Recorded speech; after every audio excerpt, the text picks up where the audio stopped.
All right, in this video, I'm going to talk about how to solve a system of equations using determinants. So, just like the previous videos of solving systems of equations, we are going to solve system of equations using determinants.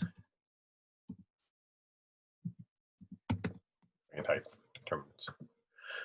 All right. So before we learn how to solve a system of equation, let's see how to do a determinant. So we're going to do a 2 by 2 by hand, and then I'm going to show you how to use Excel to do these so you don't have to do them by hand. So the determinant kind of looks like an absolute value symbol a bit.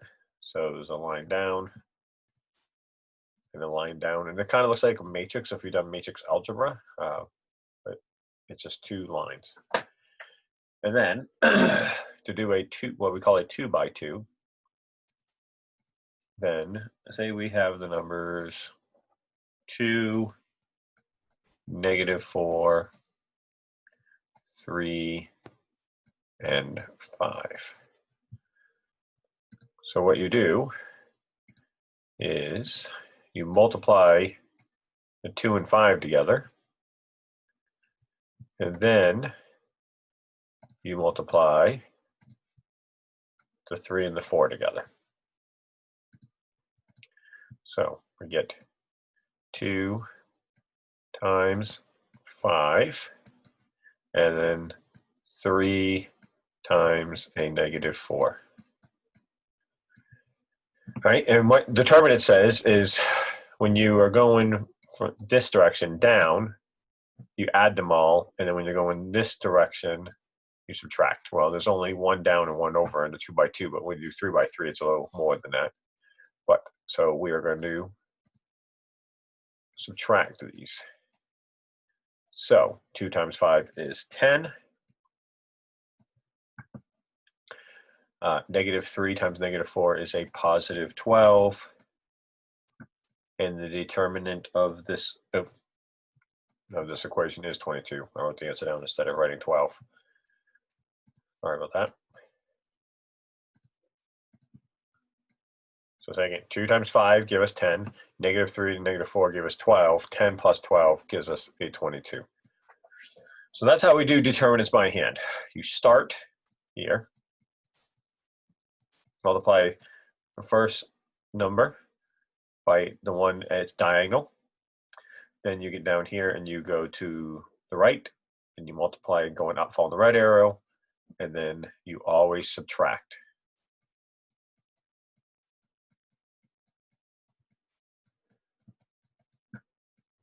Right? The reason it became a positive is 2 negatives make it positive. So that's how you do determinants.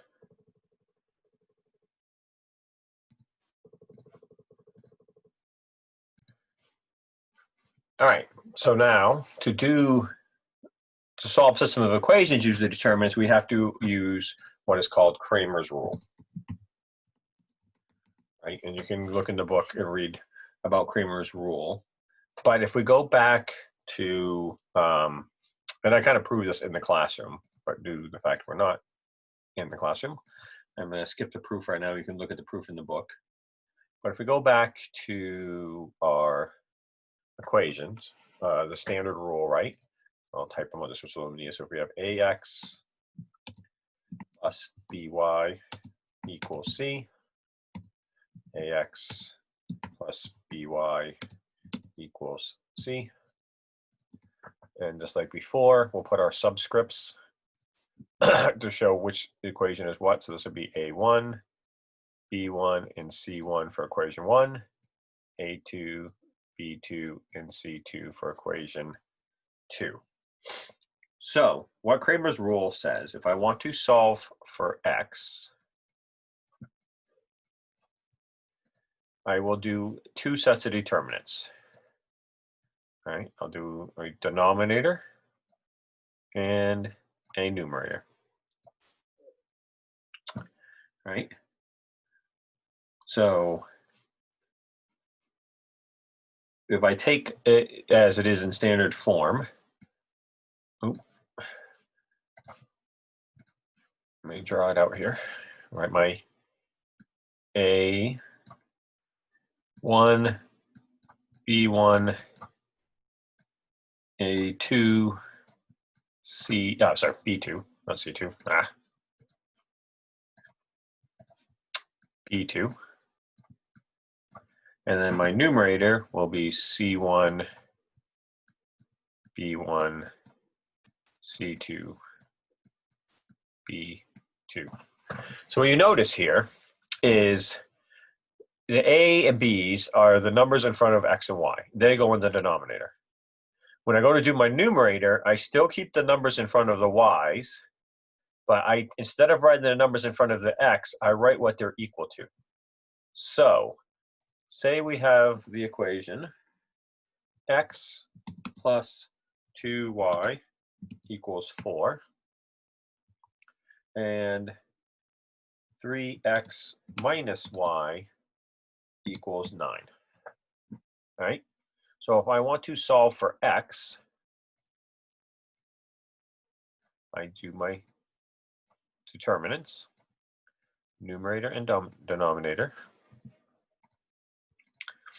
Now, I always start with the denominator because the denominator never changes. You'll see when we get to Y here in a second one. So A1, A2. Well, remember, we're lazy mathematicians, but there is a 1 there.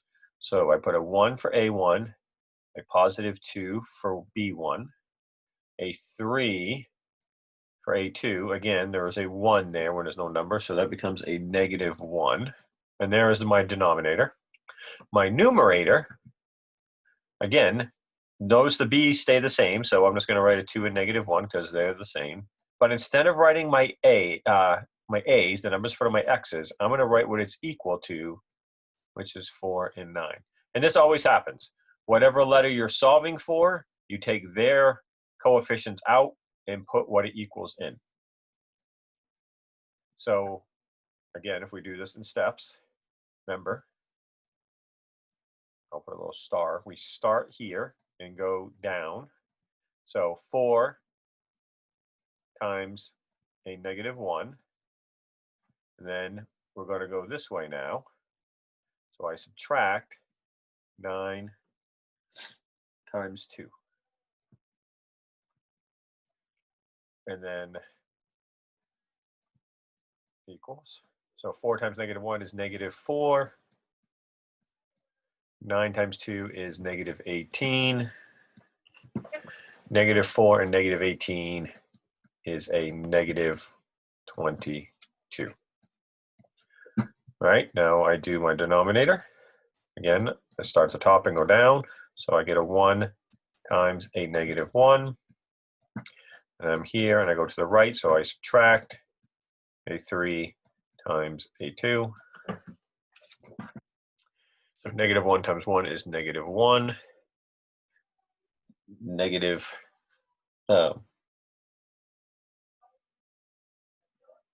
3 times 2 is a negative 6. Negative 1 and negative 6 is a negative 7. So this equals 22 over 7. Now, if I want to solve for Y, it is very close to being the exact same thing.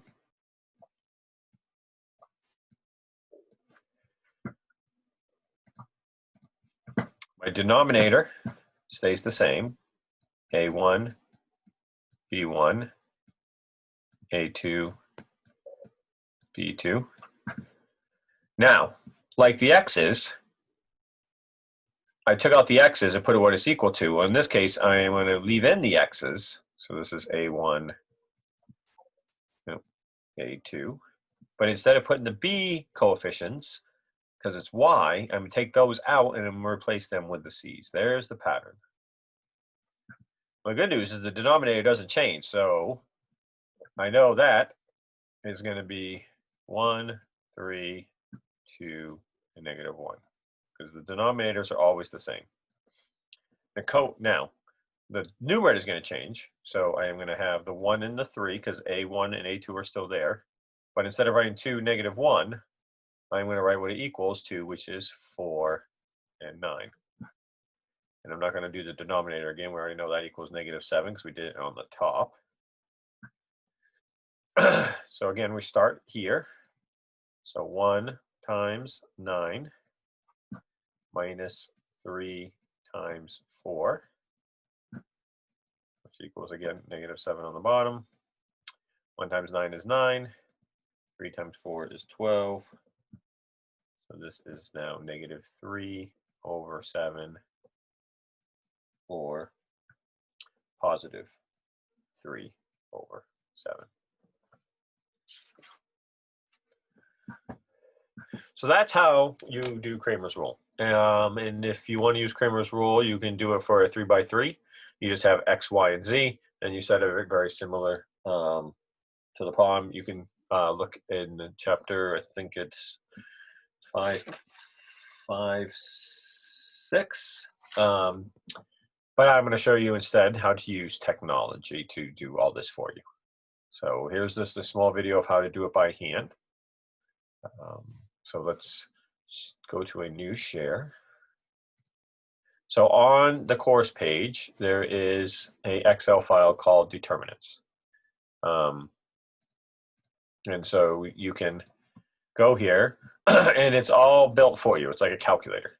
So what you do is you only change the numbers that are in the green boxes. So if you have a 2x2, use this first one. If you're doing one where you solve for X, Y, and Z, I called it A, B, C. Or here's X, Y, Z. Then use these bottom ones, and I have 2 of them just because I wanted to have 2. There's actually 3 because it's the answers to the practice poems on the class problems. So if we go back to the one we just did, right? So if I put the numbers in, the first column is my A's, then my B's, then my C's. So remember our equation was 1, 2, 4, 3, -1, and 9. Those are the coefficients. There's my A, B, and C. So put the numbers into the green boxes. So you can see if I change that to a 2, those are the only numbers you change. If you put those in, I have Excel that does all the calculations for you, and you can see I get 3.14, which is 22/7, and then 0.043, and I can prove it already underneath so you can see it. So equals 22, my mouse, divided by 7 is 3.14. And if I do 7 divided by 3, no, sorry, 3 divided by 7, that was the other answer, I get the 0.43, right? So if I'm doing a 3x3, I'm not going to show you how to do all that by hand because I wouldn't ever do it. But again, you just put the values in the equation. So if you go to the class problem sheets, these are the question 1 and question 3 and question 2. So you can see how to type the numbers in, and it does it all for you. And the answers are in the yellow boxes. So there's the answer for X and Y. There is the answer for X, Y, and Z, X, Y, and Z. And you can kind of play around with this. I would not recommend doing 3x3 by hand, but if you want to, you can go look at 5, 6 and follow Cramers Rule. All right, have a good day.